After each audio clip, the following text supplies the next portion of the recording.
So the rise of Benito Mussolini isn't all that glamorous as many of the other historical figures of World War II.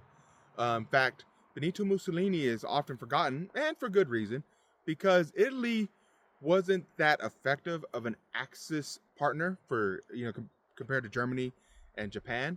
But nevertheless, Italy did have some power, and Italy was able to gain some influence in Europe. Now, who led Italy? And well, that was Benito Mussolini. Benito Mussolini was able to gain power in 1922, and one of the reasons why he was able to gain power was due to the fact that he was an anti-communist. He was an anti-communist, and many of the elites backed him because communism was starting to take hold whenever Lenin and his Bolshevik Revolution took place in Russia.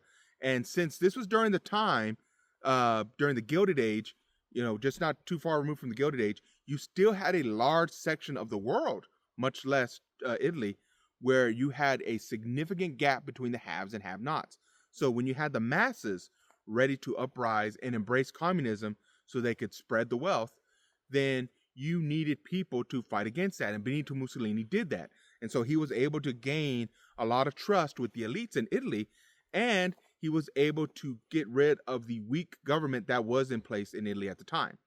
Now, Italy itself is actually not that old. Italy, the country that we see now, is really not that old.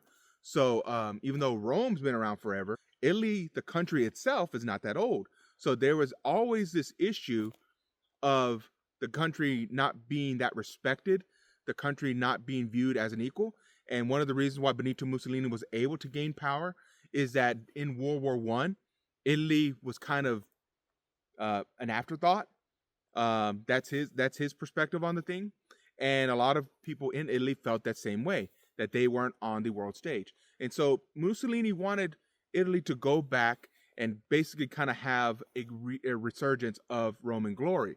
So he wanted Italy to gain that importance. So when he was gaining this power, he was gaining this massive following and being able to get rid of the weak government. He created this government called Fascism, where everything was going to go through the central government. Everything was going to have to go through him. Now, even though they don't necessarily control the economy, they're not necessarily trying to control supply, demand, and all these things. They still want economics to handle that on their own, but they would interfere if they felt that it was necessary. If they needed something to stay controlled, they would do that if they needed to.